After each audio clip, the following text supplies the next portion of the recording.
Welcome to the 108th episode of the Meeple Society, a podcast about board games hosted by two longtime role players turned avid board gamers. My name is Katie. I'm Greg. On this episode, we visit another popular game mechanic and discuss 10 of our favorite games that use it, just to see where the random luck takes us. And we will wrap it up with a deep dive that has us exploring the remnants of a frozen Earth, leading our individual tribes to populate ancient cities and build powerful machines in hopes of relearning forgotten technologies. But first, if you didn't stick around to the end of the last podcast, shame on you. We had made an announcement. We did. Thank you, John, for listening. I'm sure other people have listened too. Yes. They just have not gone in and checked it out yet. Yes, but John was the first, so He I'm was. thanking John for being the first. There you go. All right. But if you don't know what we're talking about, we are now on Patreon. We do have a Patreon page. We finally I'm got sure it up. Katie will put it up right here, but those of you who are listening, I believe the address is Patreon /The Meeple Society. Patreon.com/The Meeple Society. And you have to have the in there. Or you could look for the link in the show notes. Agreed. Anyway. So with that, and there's videos, I mean, different levels you can join up. Yeah. I just before this podcast, I just did a behind the scenes video that I'm going to be putting up on Patreon soon for certain backers. Certain levels are going to be able to do certain things. Yeah. So check it out. Go on to patreon.com/The Meeple Society and maybe subscribe. Help us out. Okay. Let's dive into dice rolling. The furnace shut off. Yeah. Sorry. If you thought what you heard was an airplane taking off, that was not.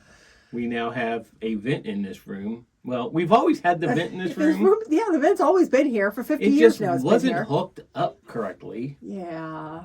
So me and my two sons, Justin and Eric, went down there and They spent last weekend in the crawl repaired space. all of the vents. Yeah, it was kind of a shock at how much less the furnace runs now, and how much more quickly the house heats up Yeah. than it did a week ago. The poor people in the crawl space won't get the air conditioning or the Nope. heat anymore. Nope. Okay. Anyway, dice rolling. That's where we were going. This is what the third most game mechanics in games that we own. Third most popular game mechanic. As I say, did any of that make sense? No. So I'm going to pull it up here on the monitor and show you how many. Well, you all won't be able to see it though. But we have 198 games that have the dice rolling mechanic in it. Okay. So I just went through here and randomly picked 9 because I was going to do the top 9 or 10 highest ranked ones that we have. But a lot of those have been on the list. Some of those have been on the list both times that we've done this. And like we've talked about last week, we just kept repeating the same. Mm-hmm. We had already talked about over half of them. So none of these games were on any of those lists. And I have, 10 of them? Yes. Okay. So let's go into what dice rolling is. Dice rolling is a game mechanism that can be used for many things, randomness being the most obvious. In war games, dice rolling is used in conjunction with a variety of tables, notably a combat result table. Why am I having so much trouble reading this? Either as a ratio or a differential, which produces a result by strength of both sides and a die roll. A die 6, 2 die 6, or a die 10 are most commonly used. So hopefully that made sense to everybody because I was having so much trouble. Maybe I should have you read what they are from here on out. You want me to give it a shot? Oh, why do I still have that up? On the next one. Okay, on the next one. So the first game we have on here is Istanbul. Without reading, because we have notes, without reading, do you know what the dice rolling is in that game? Well, first of all, brief description of the game. Istanbul is because maybe people have never heard of this game. Oh, true. I'm Sorry. just saying, guys. Okay, so Istanbul is a modular board. Usually, I want to say 15 to 20 tiles. Maybe it's 24 by 5. It's various tiles that represent various locations in the city of Istanbul. And It's it's 4x4. And I think one of the expansions makes it a 4x5. Yeah. So you've got one like head guy with a number of assistants. You're working your way around the board, and every time you go to a place, you're either picking up one of your guys or you're dropping off one of your guys. Mm-hmm. And if you ever get to the point where you can't or don't wish to go someplace where you can pick somebody up and you're on your last guy, then you have to retreat everybody back to the well. I think it's the well. And then everybody gathers back together and you can start over again. But you can only move so many spaces. And like I said, you have to drop somebody off or you have to pick up one of your guys. Now, in a 2-player game, there's some neutral colors and you can pick up those. Those become fair game for whoever gets to them first. But when you call back, they don't come back. It's just your color that comes back. But there's all sorts of different things you're doing. And the dice rolling mechanism in this one, if I remember correctly, was it like the gambling hall or the betting? There was something to do with betting. I don't remember. It is the black market and the tea house. The tea house. The tea house is where you call out a number between 3 and 12. If you roll that number, you get that many coins. Okay. If you don't roll it, you get 2 coins. Okay. In other words, you always walked away with 2 coins. Yeah. And then the black market, if you roll a 7 or an 8, you gain it. That's where you would go get your blue goods. Oh, yes. Okay. And if you like roll a 7 or 8, you get 1, 9 or 10, you get 2, and 11 or 12, you get 3. Okay. But you got to at least roll a 7. On 2 dice. 2 dice. Yeah. So. Yeah. Yes, that is the dice rolling in Istanbul. So very luck driven on that one. On getting and it's not the only place to get those goods either. There are other places to get them. Yeah, that's just the but this place is to the get easiest the best, way that you could get multiples. Right. Right. Eclipse, New Dawn for the Galaxy. This is the first Eclipse, not the second one. Okay. So dice rolling in it, and Eclipse. you're looking at it. Well, is it actually rolling though?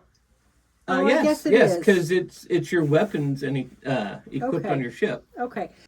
Eclipse is it's billed as the baby version of Twilight Imperium. Yes. Having played both, I can see the similarities. Mm-hmm. There are a lot of similarities in it. That being said, we haven't played Twilight Imperium in years, so I couldn't even tell you what they are now. Well, in what, 2 weeks? 2 weeks. We have a game of it. 2 weeks we do. Have one scheduled. To finish off the teas. Yay. Anyway, so you're exploring, everybody starts on their home world and you are exploring out various hexes in various directions and trying to link up wormholes to get from various sector to sector, coming across alien ships that you can take out. So there is some battle involved with the alien ships. You can also battle other people in the game, but in a 2-player game, we don't usually battle each other. We just go after the alien ships. And I can't remember what the win mechanism is in this one. Oh, it's when you run out of when you run out of sectors. I don't remember what the game sector is. Yeah, it has been.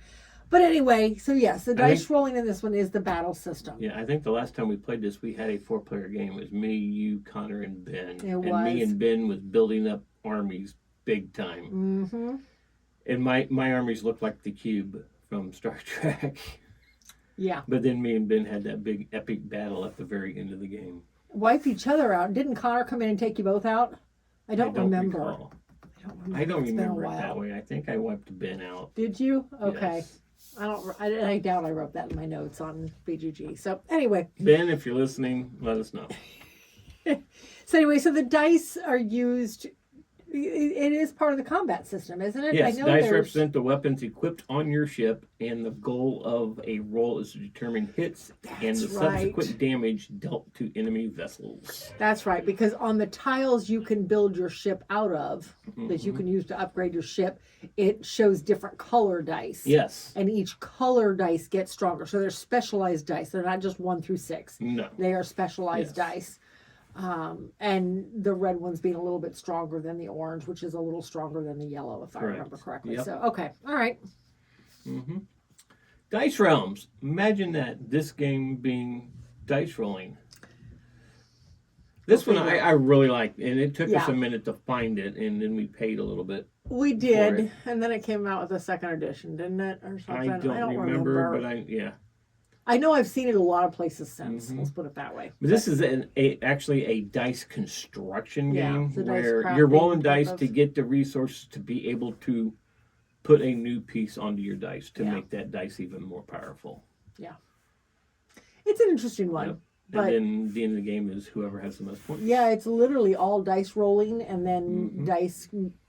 I don't even want to call it manipulation. It's not really manipulation. It's crafting. It's dice crafting to make them more powerful. Like you said, yeah. A Feast of Odin. A Feast of Odin? A Feast for Odin. I always say a Feast of Odin. I don't know why, but I always call it, and I'm not the only one. I've heard plenty of other people call it the Feast of Odin. But that one little word. That's the dyslexia, okay? I totally, delete the R and I flip the O to the beginning. Totally changes the entire meaning. Yes, it's a whole different game. Somebody should come out with a game called A Feast of Odin. Oh boy. That'd be a really weird game. So a feast for Odin. For. We're not eating Odin. This is a worker placement where you've got probably 30 or 40 different options to choose from of various strengths, depending on how many workers you're going to put into that spot. And as you're going, you're getting various resources, and you're also getting various tiles that represent food and various jewelry and weapons and all this other stuff to put onto your player board. And it becomes a polyomino tile placement at that, where you have to fill up as much as your board as you can, because you're going to lose points if you don't. And the more you're able to fill up certain sections of your board determines how many resources you get at the start of each round, too. So how much income you get. So, yeah. But the dice rolling in this one is, again, the luck driven. Yep, it's the hunting, isn't it? It's to acquire green or blue tiles and resources via hunting, whaling, raiding, and pillaging. So so the blue ones are the ones that have like the armor and the swords and everything that are worth points, and the green ones are basically after your hunt. Yeah, I think they all have to do with the hunt. You can get meat, and then you end up with the fur from whatever you hunted for. Yeah. So after Feast of Odin, we have on here is Coimbra. All right, Coimbra, again, it's been a little while since we played it. Let me think about this one for a second. The dice are your workers. Yes. And they are being drafted. You don't have specific dice. No. There are so many dice per, depending on player count, that are rolled. And they're all put into a central display. And you are drafting a die to put into one of your little castle pieces. Right. And that becomes your worker. Correct. And the strength of that die determines where he can go in line, which will eventually, after the draft is done, determine where he gets to activate in that line. So if he's a really high number, he may not get as much stuff, but he's going to activate first and get the best stuff. So it's a weird balance. But if he's a low number, you're not going to pay as much for him, but you may not get anything either. Yeah. Right. So yeah, it's a very interesting little mix there. But I think the dice rolling in this would be the initial roll of the dice before the draft. Yep. And you pretty much nailed that what each dice does. So yeah. It also allows you to. It also tells you what income track you get to go up because of the color of the dice. The color, yes. Okay. All right. Massive Darkness. This is the original Massive Darkness, not Hellscape or what is it? I think it's Hellscape is Massive Darkness too. Yeah, we bought the original when it first came out on Kickstarter because we wanted the minis. We wanted the minis for role playing.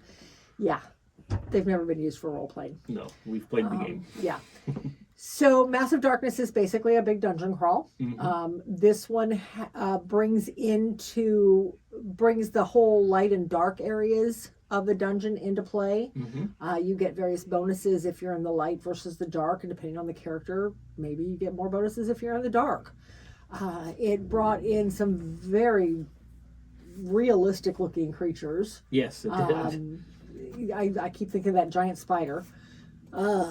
Yeah, that was the one that came to mind. But the dice rolling in this is against, it's still the battle system, isn't it? Primarily for combat. Okay. Yes. So yeah, this one's a lot of, this one was different. Well, let me say it. It was compared to Zombicide in the way you move and such, But I felt like this one was very different because it actually gave you a way of building up your character that was more permanent. Yeah, because in this one, it actually gave you a character sheet. Sheets, yeah. It was like you're role playing. Right. This is your character, and you're advancing him, and you're checking off what you had to experience for to be able to get it. So in between scenarios, you can advance your character. And as you progress deeper and deeper into the dungeon, the monsters got more and more powerful. Yeah. So, yeah, I like that. I like this one. We've had a good time with it. Yep. The next dice rolling game, Kingsburg. Kingsburg, so Kingsburg is a dice placement game. But you're still rolling. You're still rolling. You roll your dice at the start of the round, and whoever has the lowest gets to go first, and you're rolling 3 dice. Sometimes you end up with a 4th, depends on the options you took at the last round. You end up with a neutral die. But there are spots on the board that range from 1 to like 20 something, if I'm not mistaken. Maybe only, I know it goes above 18. Yeah, I think 20 is correct. I think 20. I think and the one that we have is the first edition. Yeah, we have first edition. We've seen the other ones. The other ones look really cool. Yeah, they look fine, but I don't think they do anything different. So no, why it's just change artwork. It yeah. No, it goes to 18. It goes to 18. The king is 18. Okay. At least in our version. Right. Okay.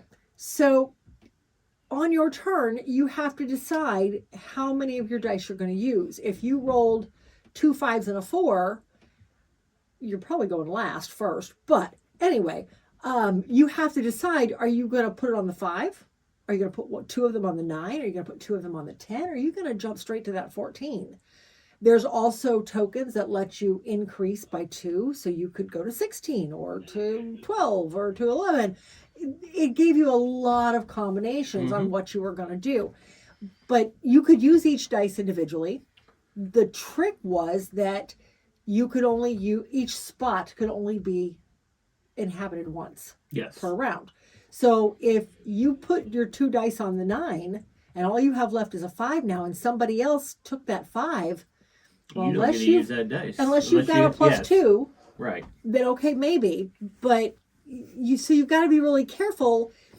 Mind you, each spot gives you various benefits. They may give you resources. They may give you a sneak peek at the monster that's coming that round. There's all sorts of different things they could do. Said, armor. Yeah. To fight. To be able to fight the monsters. Fend off them.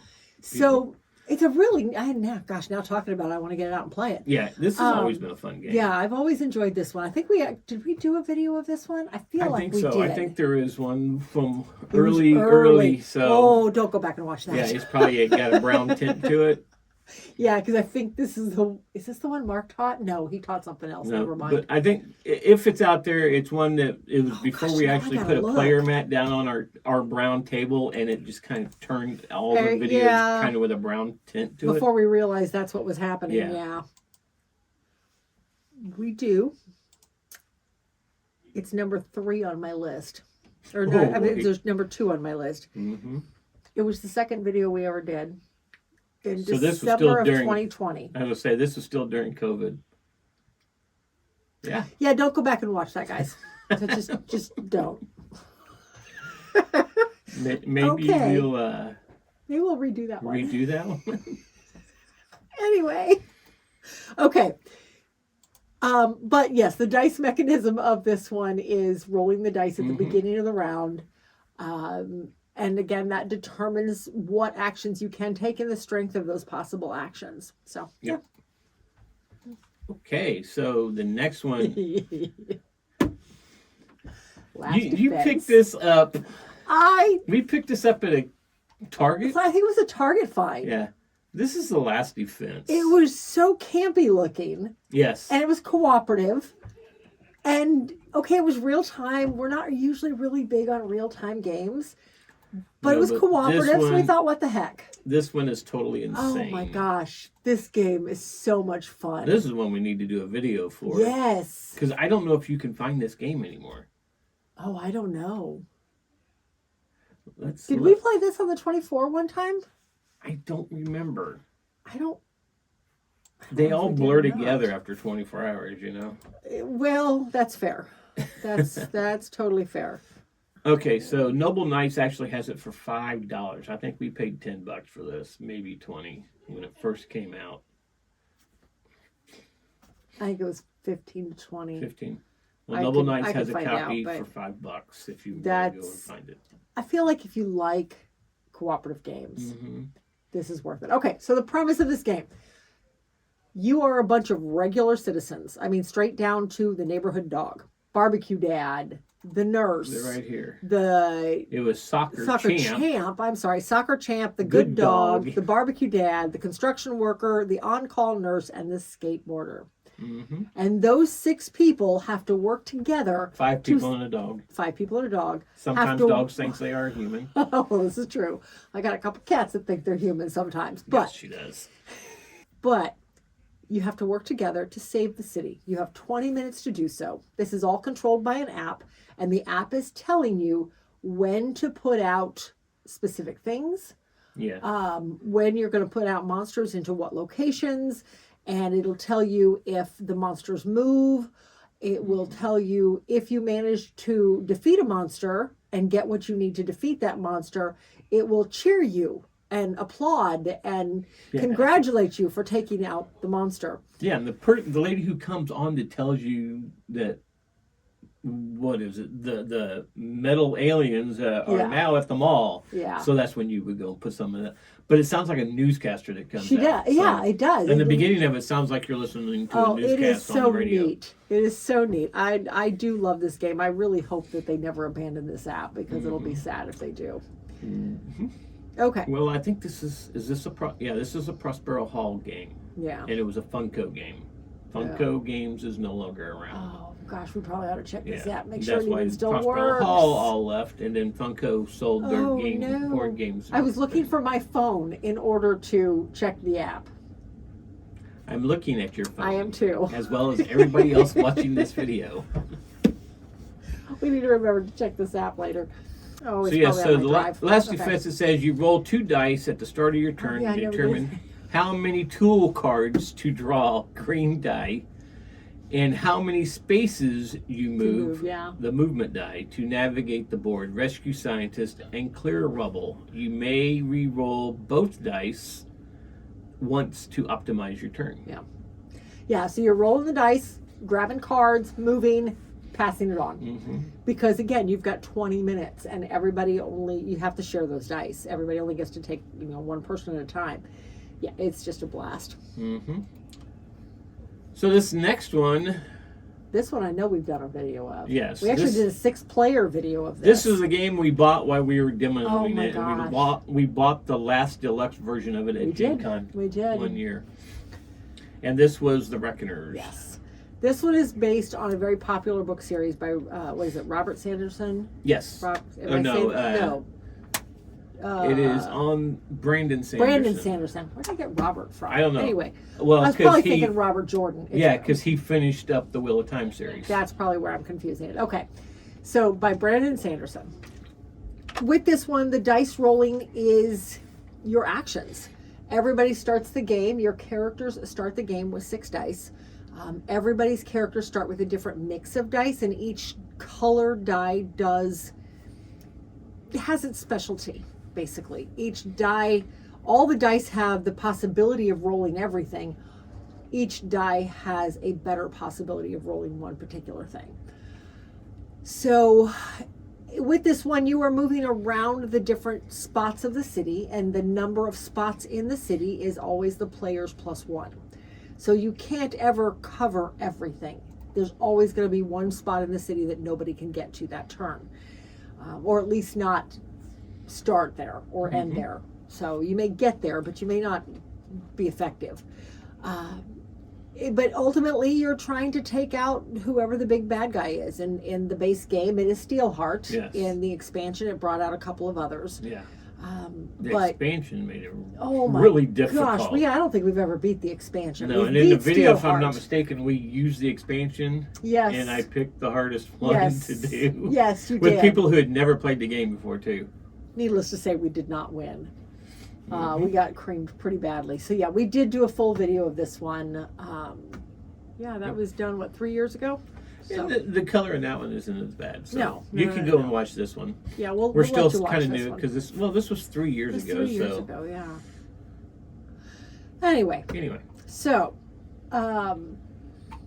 Yep, you're rolling your dice, Yeah. and that's the actions you're going to get to take. And this has that Yahtzee mechanism. Yes. Where you have 6 dice to roll. You could potentially end up with more. Depends on the equipment cards that you end up with. And equipment cards are all bought as a group and given to one of the 6 players.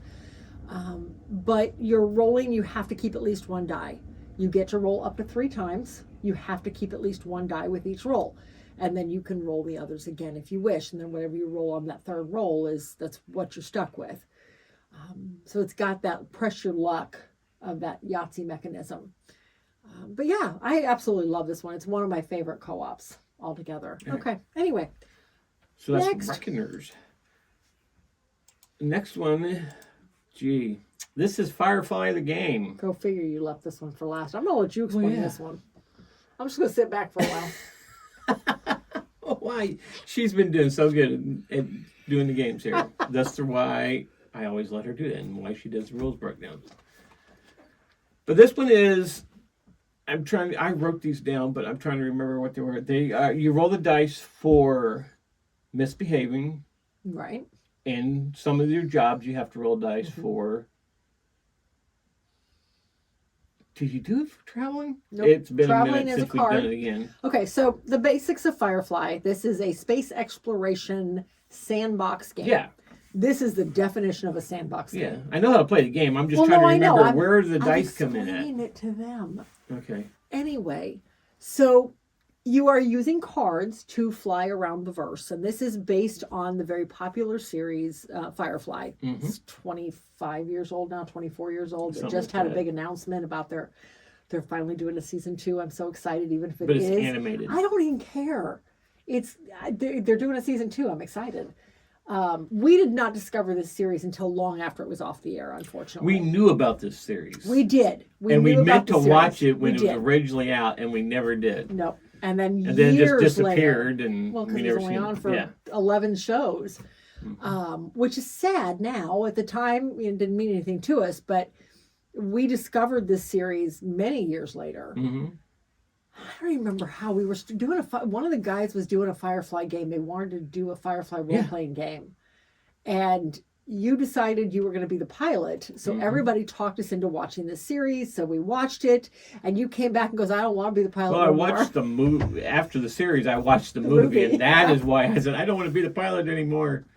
So if you've not watched it, watch it. It's really good. Yes. At least watch the movie. Oh, my gosh. gosh. But you do need to watch the series for the movie to make total sense. I mean, I think the movie will still be fine on its own. Yeah, they explain enough about it in the movie as to what's going on.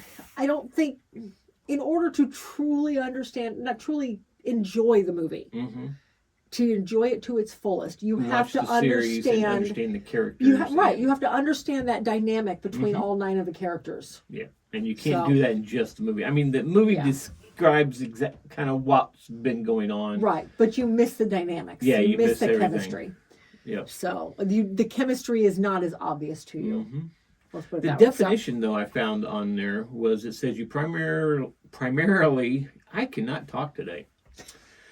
You primarily roll dice for skill tests on jobs and misbehaving cards. Right. Navigate space. See, it says navigating space.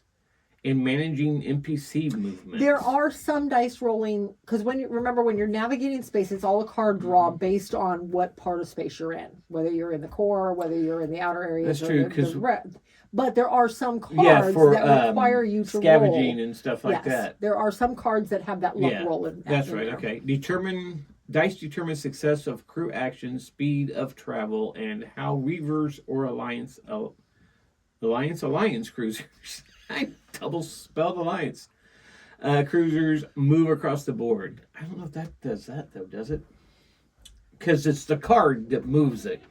And it's usually the person to your right or left that's going to move the Alliance or the Reavers. I don't remember I think this one is kind of weird. Affecting speed of travel. No, I don't think it. I think it's mostly just skill checks. Yeah. For your jobs, for doing recon or not recon, scavenge jobs while you're traveling, or the misbehaving cards. Well, we'll be playing this one again soon. We'll have to make sure we look for that in the book. And if you've never played it, you're coming to Gen Con, look in You're going to be teaching it once. when the game list comes up to buy it, I'm doing one game of it on Saturday. Yeah. So try and get in there, and you can come and play my game. I think we set it up for 6 people. And this will be the 10th anniversary game too. Yeah, the new one, the new edition. Now, whether I'm going to do every single expansion, I think I'm going to have the boards out. Yeah, well, I probably won't do the newest expansion because I haven't even played the newest expansion yet, though. But the map shows everything. So. Right. So yeah, do everything that's on the map. Right. I probably won't play with the havens and stuff like that. I'm just going to make it a basic game though, but with the whole board. Yes, I think that's the way to go with it. So like I said, if you're coming to Gen Con, check it out. Maybe get tickets to come and play. There you go. Wouldn't that be and she's fun? doing games too. I am. I'm doing Earth.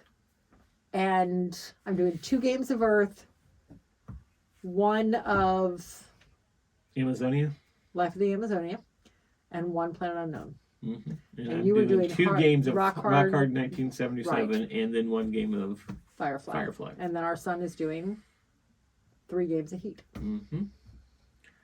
All sorts of stuff. Right. Okay. So that is our list of 10 games that we have that are dice rolling games, just to kind of give you an idea. So what is your favorite game that has the dice rolling mechanism in it? Let us know. Out of that list, my favorite, oh my gosh, that's actually kind of the Reckoners. For me, out of that list, my favorite would be the Reckoners. I think it's obvious for me. So. Yours is Firefly. That's why I didn't ask. Okay, let's move on. Right.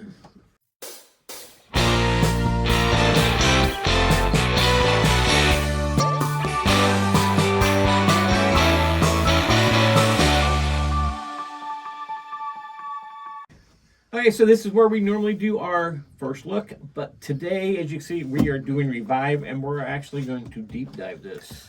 So we're going to do a full-on review of this. Yes. So, how's it play? All right, so first, before we talk about how it plays, how about the stats for it? I'm not going to forget today. So Revive was published in 2022. By Aporta Games. Oh my goodness. I should have looked at these names first. Designed by Helga Meissner.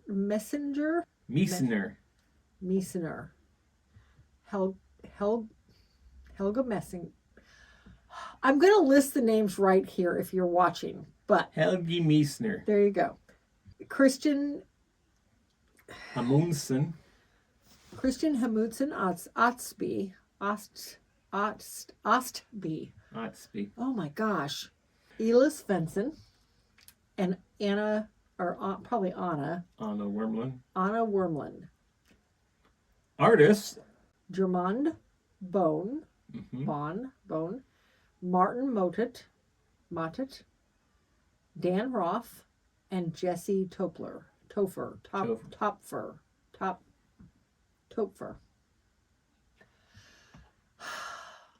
As you said, you'll probably have them up here anyway. I suck at this. Okay, plays 1 to 4 players, 90 to 120 minutes, hour and a half to 2 hours. Plays ages 14 and up. All right, so the premise of this game is that you are basically trying to revive civilization. And the first couple sentences, and I said this during the opening stuff, but anyway, you're reviving civilization 5,000 years after everything was destroyed. Lead your tribe and explore the frozen earth, harness its resources, recruit surface survivors to your cause, build factories with powerful machines, and populate ancient cities to relearn your tribe's forgotten technologies. So the basis of this is that Earth is starting to melt. You've been living down underground for your tribes for 5,000 years, supposedly.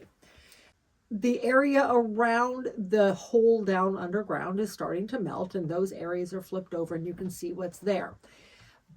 But in order to expand out, you have to start exploring some of the frozen areas. And as you do, you flip them over to discover forgotten cities, water holes, various areas where you can get resources, and various areas where you can build, sand areas where you can build. That's the premise of the game. Now, your player boards are 2-part. one of which is your tribe member, your tribe captain, your leader, or whatever. Mm-hmm. And it gives a special ability, but it also has all of your buildings on there. You have 5 small buildings and 3 large buildings you can use. You also have 7 different tribesmen that will eventually go out and help populate some of the cities. In addition to this, you also have a special ability that can be activated with a specific play of the card that lets you do something asymmetric. It is a completely asymmetric ability. Additionally, you have your machine board, and your machine board is made up of 3 different paths. One path is green, 1 gray, 1 yellow, and each one corresponds to various architecture or various landscapes on the main board. Mm-hmm. And as you build on those landscapes, you're going to be able to move up these paths. Each path has 12 spots on it, and each spot takes you past various machine options that you can open up. As you're starting to move up them, by the second option on each one of the paths, you're opening up a standard machine that everybody has the same access to. And those machines could be something simple. It could let you move a little further on the board without having to pay for the food. It could let you turn a basic resource into a wild resource. It could let you just remove a card from your board. Then after that, a couple more spots down, and you're going to get to where you can start specializing your machines. And is a display on the side of the board with machines in each color.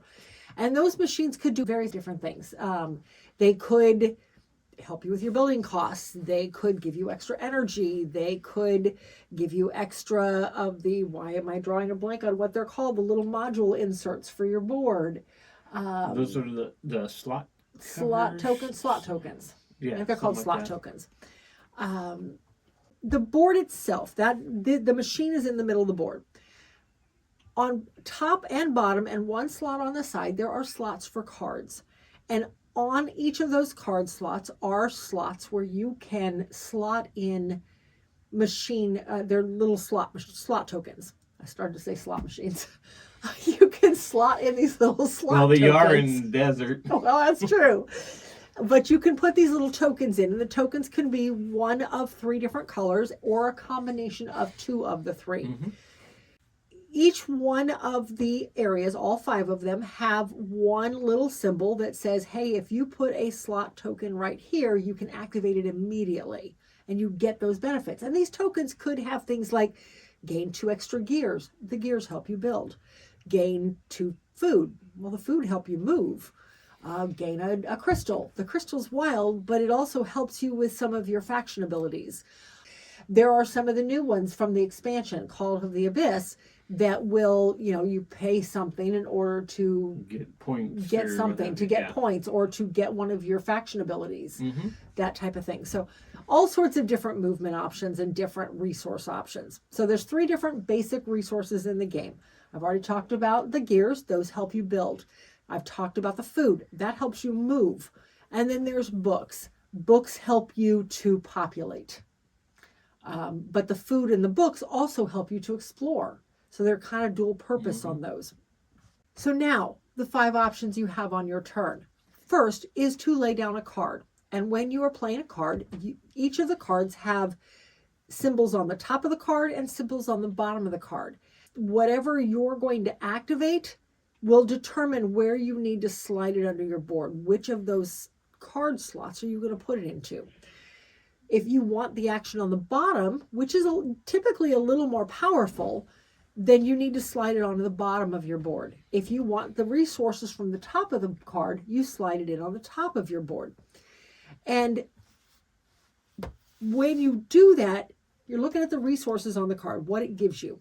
But you're also looking at the color of the card, because if the color of the card matches those slot tokens that you slid in earlier, that you've already put into that area, then you get to activate those slot tokens too, but only if they match.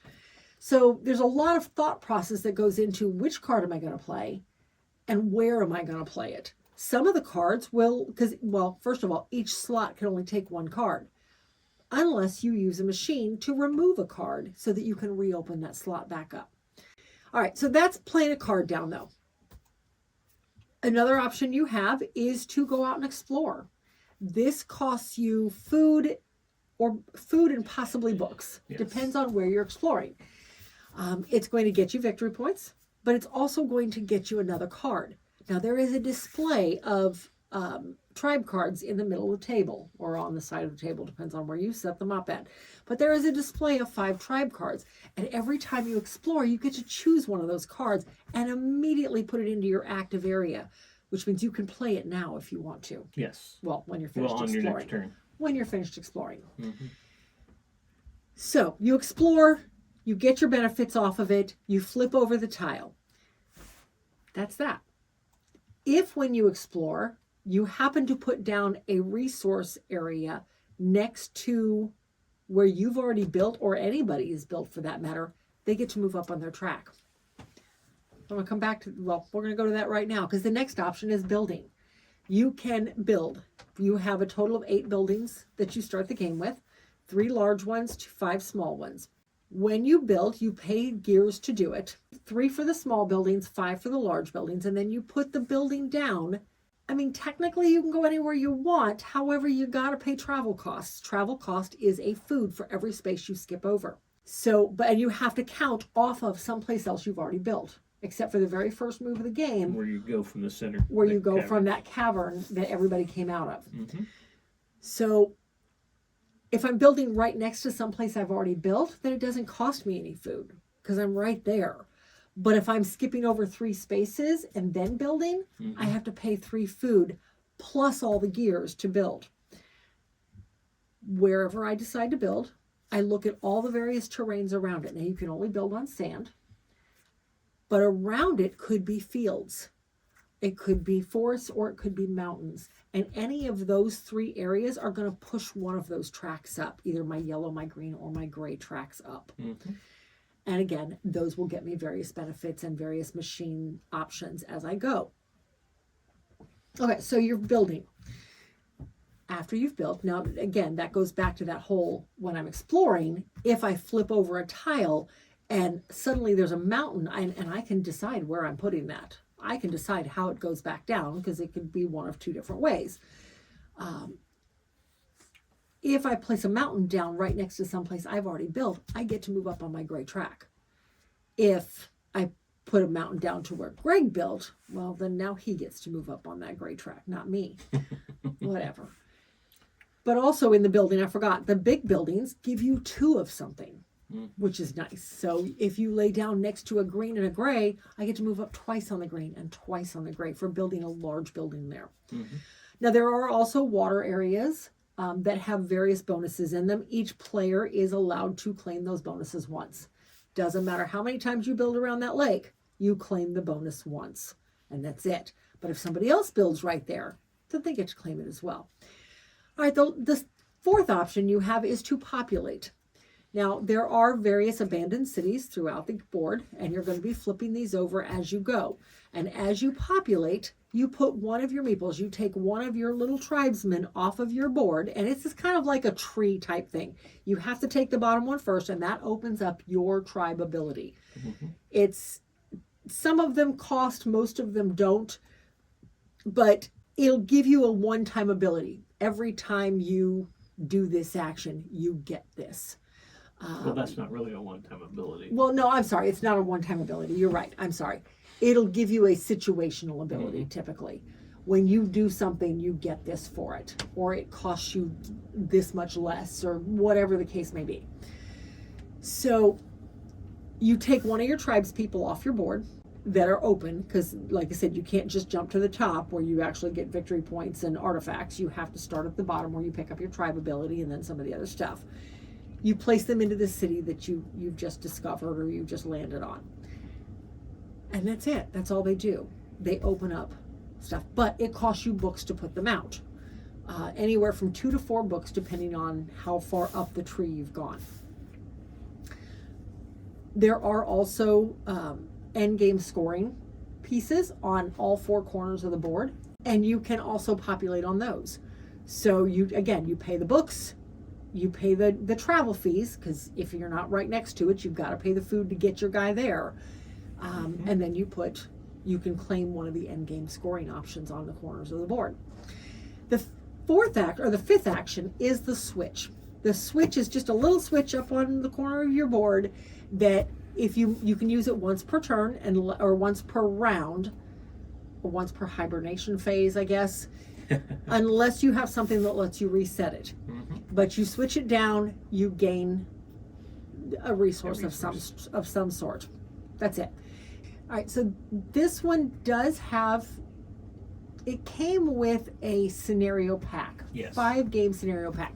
Think Jaws of the Lion, the way they outlined the whole game in the first 5 games. Sort of like that. Yeah. It gave you the base game. Yeah. It gave you the base game, and on each further game, they gave you one more rule. The game 1 was the base game. Game 2 gave you an additional rule. Well, now, instead of just getting one resource, you can tell another player to unseat a card, and you get the resources on that card. And they put that card into their resting area. Spoilers. I know. Sorry. I guess I should say that. Spoilers. I won't go any further than that, but each one of the 5 games give you some extra. small extra thing. Yeah. Something extra to do. Right. So if you cannot act anymore, if you are unable to do much else, you can hibernate.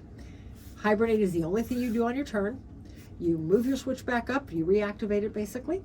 You take all your cards out from under your board and you put them in your rest area, and all the cards that were in your rest area now go to your active area. So if you're able to pull cards out and put them in your rest area during your turn, during your basic actions, those cards are now available to you immediately again. You can play them again. So you do all that. And you reset your energy. Never talked about energy. No. You start the game with 1 energy, and this is where your machines come off. So you start the game with 1 energy, and then energy is the way you activate all those different machines I was talking about. Exchange out that resource for a crystal. Whatever it is I want to activate. So I put an energy on that particular machine, and I get to activate that machine for that action. So maybe I want to pull that card out. I put my 1 energy on there, I pull the card out, and it now reopens a new slot. I can play another card there. Throughout the game, you're going to get more energy. As you are opening up the various machine areas, then you are pulling these discs off your board and slotting them into a track on the side of your board. And as you move up that track, you're going to get more energy. Now, on the side of the board are a bunch of major artifacts. And those major artifact tiles, it changes based on the player count. Various things that happen during the game will cause you to have to pull one of those artifacts. Now, those artifacts tie into endgame bonuses. I did say I forgot to say that you do also get a game end bonus card. Everybody's card is different. There's an alternative variant where you can basically put 1 card out and everybody plays off that same card. It's just no longer hidden information. We did not play that way. We probably should try that one time because the cards, some of them are a lot easier to accomplish than others. So, but then everybody's going for the same things this way. But anyway, so and this game end card, it could say, okay, if I have purple ones, then I get extra points for all the energy I get. If I have gray ones, then I get extra points for every card I've collected except for my starting cards. Things like that. So you're collecting these artifacts, again, by moving up that track on the side of the board, by moving down the score track, because there are certain things that are going to get you in-game bonus points as well, in-game score points. You're also, as you're moving down that track, you're also getting crates. And those crates give you one-time things, extra resources, extra power, extra energy, whatever. Okay, so the game ends when, and as I said, the game ends when all of those major artifacts are taken. Yep. Everybody else, whoever takes that last artifact, well, and it talks about in the rules where the person who ends the game may not be the person who takes the last artifact.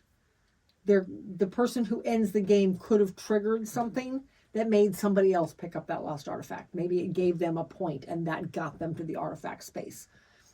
Whoever triggers the end of the game gets a 4-point bonus token, and then everybody else gets 1 more turn.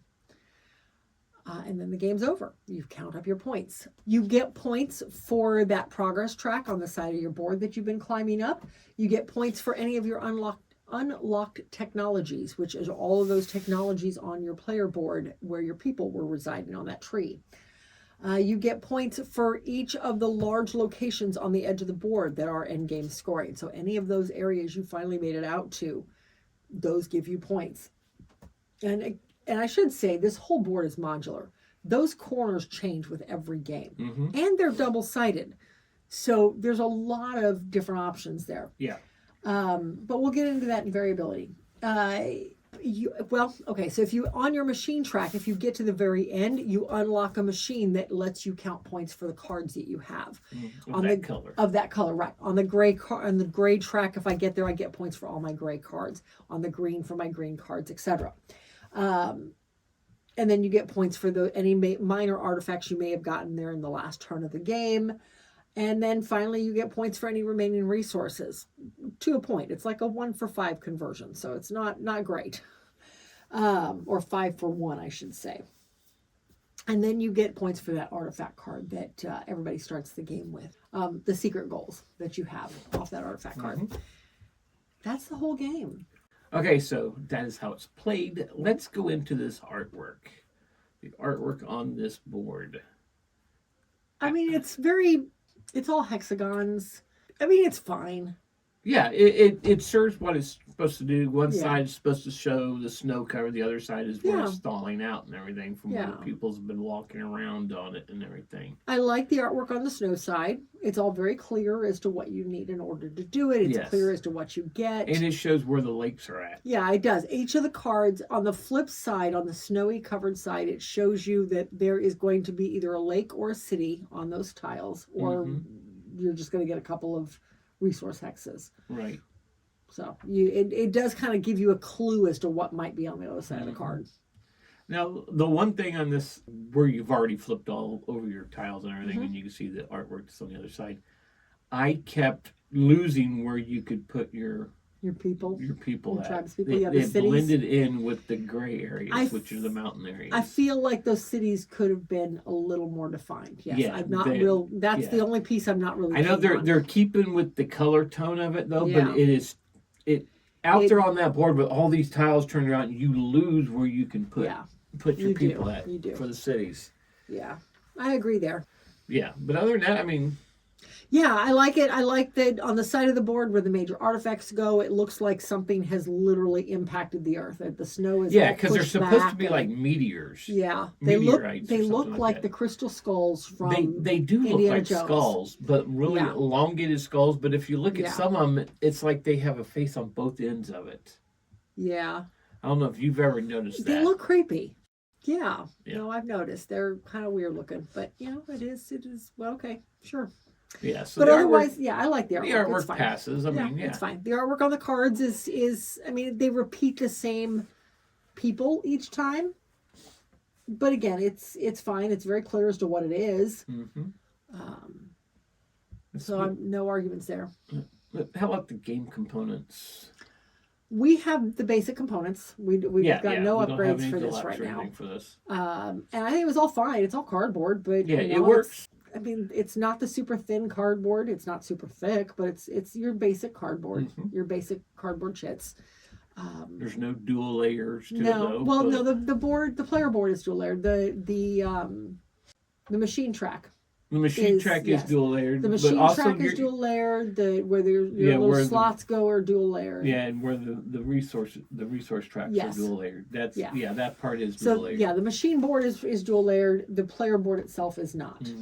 So. But like the buildings and the people and everything, they're all they're wood. Yeah, which your basic they work wood great. stuff. I mean, the big buildings and the little buildings are obviously they're very different. Apart. Yep.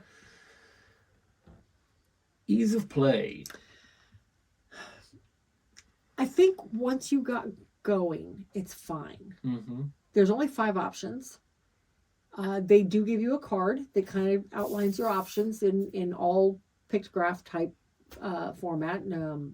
So that's fine, and that's helpful.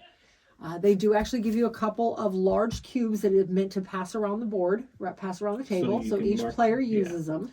when you first start out, your actions are pretty simple. I'm playing a couple cards. Done. No big deal.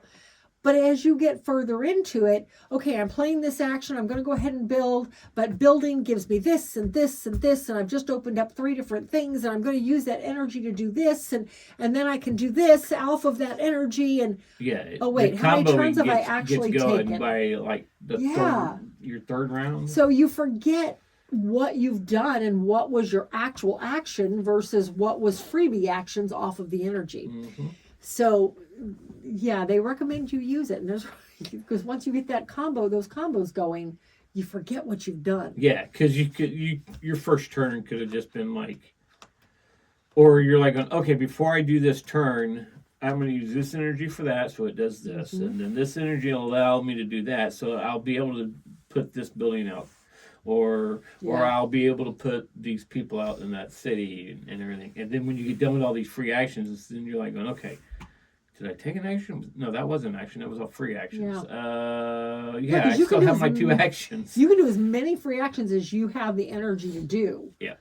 And you can even do them on your hibernate phase up until you hibernate. Once you hibernate, though, and you pull all that energy back, nope, your turn's over. Yep. You cannot do any free actions after the hibernation phase. You have to wait till the next turn. So, along with the season of play, I don't have it listed as something I want to talk about, though, but we need to talk about that rule book. Okay. It works. It works. And I did read it cover to cover before doing this a couple days ago. And it was fine. I feel like it could have been better laid out. Yes. I think but this does not describe any of the cards. You basically going that's off the hard part. On almost everything in here. You're going off the icons and you're going to an icon list. Like, okay, well, there's that icon, but it's missing this part of that card. Yeah, what does it do? There's a page and a half of icons here, or 3 pages essentially of icons, and most of the cards you can figure out from what's here. And we did eventually figure them all out. But man, it was tough on some of them. I think it would have been so much more easier if it had a listing of this is what all the machine tiles do. This is what if they had that little appendix or that reference book. This is what these cards do. Yeah, no, I agree. But some of them, like in the expansion, it brings out that extra set of cards because it brings out an extra board. An extra scoreboard going down the side, and when you get to a certain area, you get one of those high, powerful cards. And sometimes you look at it like going, what does this card mean? And you figure, okay, let's look in the expansion button. No, it's not there. Yeah. So now you got to kind of figure out, well, it's this symbol and that symbol, so it must mean this. Maybe. I think we got them all right, but some of them we had to do a little bit of guessing on. I will say each of the faction boards, and it does outline. Yeah, it outlined the factions really well. It outlines 6 factions here very clearly. The faction boards have both daytime and nighttime boards, which is again one of those things you're going to see in the scenario pack. But it outlines everything I think pretty well. Anything that is at all you're kind of curious about, it outlines it in here. And even the expansion outlined all of because it gave you 4 new factions, and it outlined them as well. Yes. So I did like that. They were very good on that. Yeah, that part was good. Yeah. But the fact that I think they could have some way have given you a list. Yeah. Even if it was just like some of the other rule books, they have numbers on each of the cards or the machine tiles. And you just go to that number, so you didn't have to have pictures of every piece. Right, just basically a reference card. This is what this card does, or this is what this machine tile does. Yeah. Well, and it's, I don't know. Like I said, it's got a lot of icons in here, and I think we did eventually find all of them. But it was tricky at some points. Yeah, I will agree there. So. Yeah, because like in the big tiles, some of those were like going, what does this actually do? Right, and there was one that we actually found out. We actually did find it because it was actually mentioned in the large locations in the expansion. But yeah, okay. So gameplay. We're actually going to do a rules breakdown. You're actually recording. I'm recording it tomorrow. Yeah, you're doing that tomorrow, and then we're actually going to do a playthrough of it. Right. Now I'm not sure when we're going to get that in because the next couple of weeks are going to be a little busy. And this one was actually requested, even though David does not remember requesting it. It was a little over a year ago, David. But if you go back to one of the R episodes, I did find it, and now I can't remember which one it was. But it's going to be the one that has Revive in it, of playing through our collection, though. But there are actually 2 people that talked about, a Revive video. Oh, really? Would be great. On the same, Did I miss on that that same one. There's 2 of them there. I don't remember that. I'm going to have to go back and look at those comments. Okay. But so this is, like I said, this is a suggestion. This has been asked for us to do by somebody. So if you want to do that, Patreon people, you can go in there and request a gameplay of something. Yep. Yeah, no, we've been meaning to get this one done for a while, and it just one thing after another. And of course, we're going to choose this 3 weeks before tax week, but whatever. Okay, that's fine. At least here in the States, I have 3 weeks. My next week is not, next week's still going to be bad because the kids are moving. Yeah. And then the next 2 weeks after that, I have 2 hours of overtime a day. Mm-hmm. We'll get it in. I'll get it up. Yeah. Somehow. So our game playing of this one, boy, we were up and down hills in this one. We were. We played this every night for 4 nights. Yes. Now, I will say we've never played this at 5-player. No, or we've only played it at 3-player. We've only played it 2. 2 and 3. Who was it 3? Matt. We played this? We did play this with Matt the very first time. At the retreat. We did. I forgot that. Okay. And, saying Matt Dixon, that's Root Shirt Guy. Yes. There you go. I'd forgotten about that play. Okay, you're right. That was the first time we ever played it. Mm-hmm. Anyway, so yeah, we've mostly played this at 2. I would like to play it at 4 and see how that changes the board. Mm-hmm. Now, mind you, the board does not change for 4 players versus 2. Board. The only thing that's different, it's going to make it tighter. The only thing that is going to change is the number of artifacts that's major out. Artifacts that are put out, yes. That's the only thing that changes. And that just determines the length of the game. Mm-hmm. That's all. So, yeah, I would be curious to try this in 4-player. Mm-hmm. So what I meant by we were up and down on this, one of us would be doing really good, the other one would be doing really bad. Well, I wouldn't say bad, but just struggling. Well, usually a lot of times it was one of us would have a really slow start. Yeah. And the other one would have a great start. And the one's on, everything's coming together, and the other guy's just over there struggling. Yeah. We had a few and it was both of us that was doing it. Yeah, we had And then there was one game that both of us had a very slow start. Mm-hmm. But then one came out a little bit higher who thought he was going to win the game. And then somehow the other person came up and she beat him.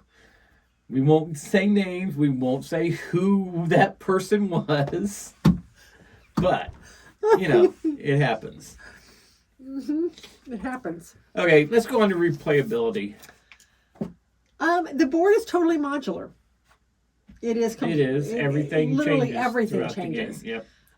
And there's not an exact amount of tokens or the pieces, the building pieces. You always have at least 2 extras, so not every piece is going to be on the board. Oh, of the tiles. Yeah, okay. Of the tiles. I was going to say, what are you talking about? We use all our buildings. Yeah, and there's a lot of machine tiles too, so every game is going to be different. Yeah.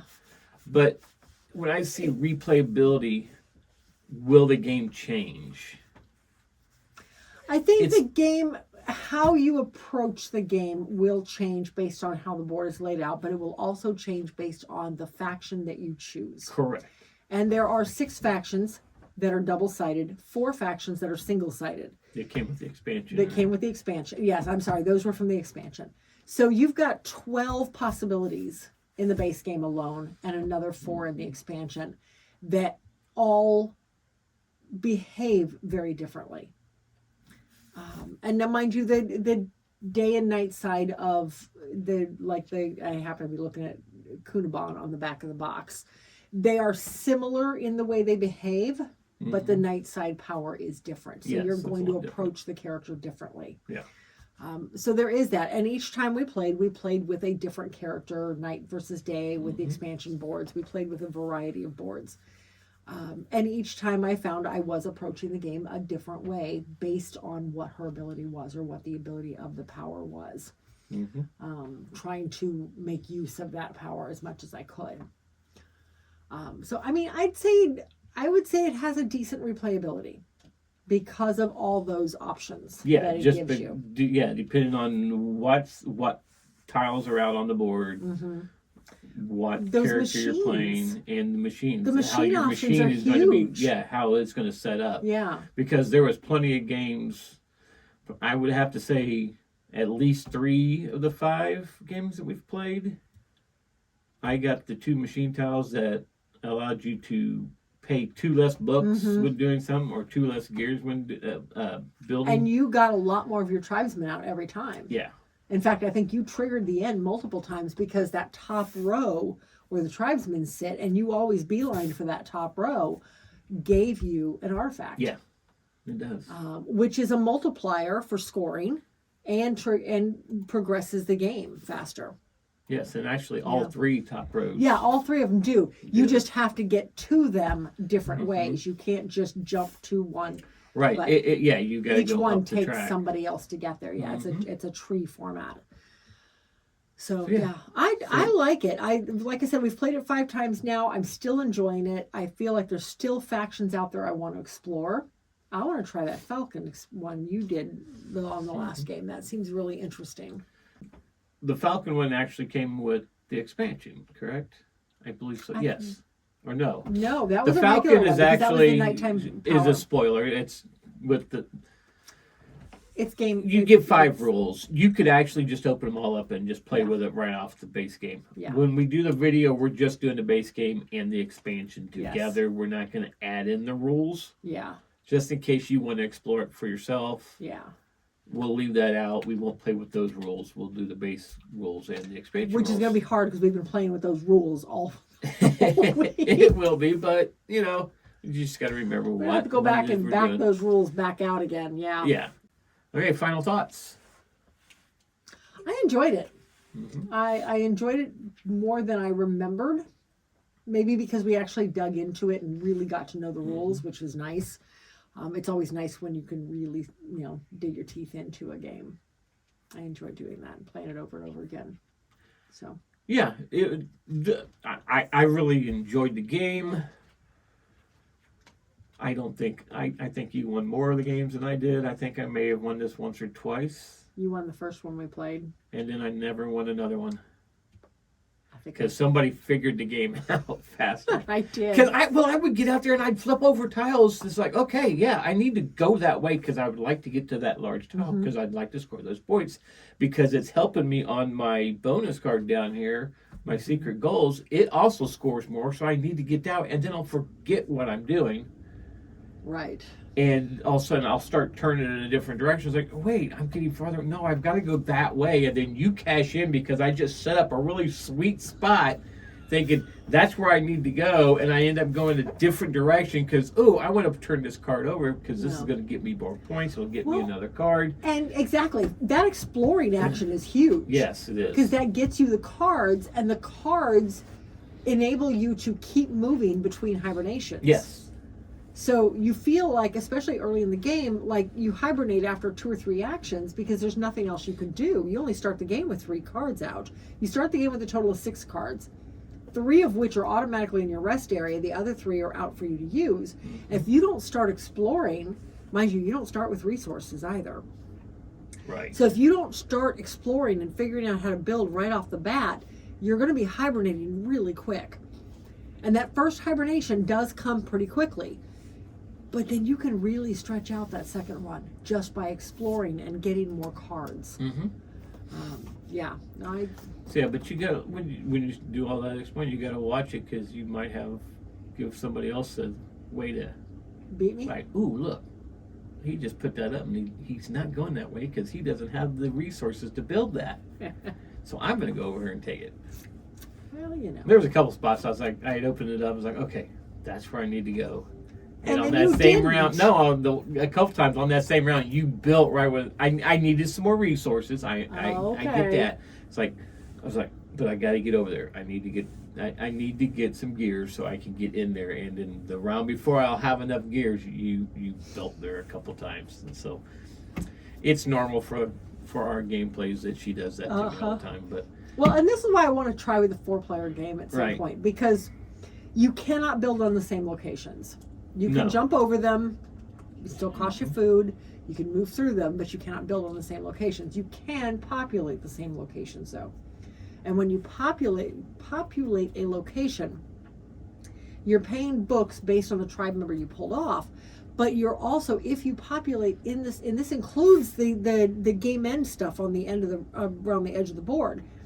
If you populate the same city or the same game end token or game end tile, then you not only have to pay the books for the tribe member you just pulled off, you have to pay every other tribe member that's there, every other tribe that's there, one book.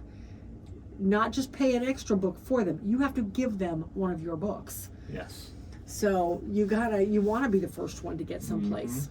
So yeah. So Yeah, I do like that'd be very different with 4 players. the expansion tile is really cool because like some of them no, it's the dark side, the nighttime powers on some of them. Like the one that I was playing, it's the main character. I think it was like the original leader of the tribe. It's the first person in the scenarios that talks. Yeah. But their night power was really cool because, or whatever it was the moon power. The moon power.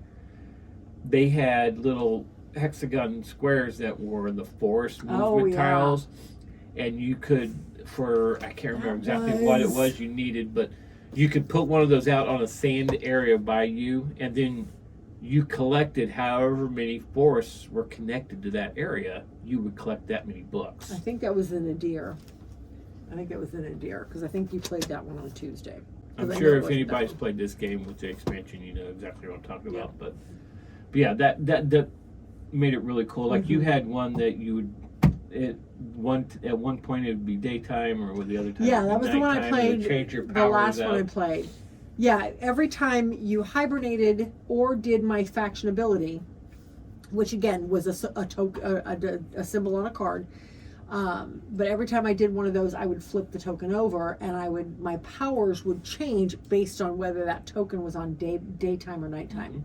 So one may give me extra bonuses when I build, one may give me extra bonuses when I explore. It was very interesting the way it played up. And I never failed. I always did the wrong thing at the wrong time.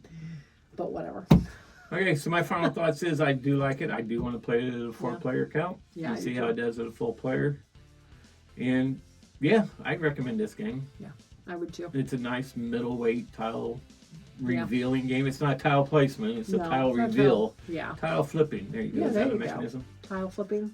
Nice midweight tile flipping game. There you go. And that is Revive.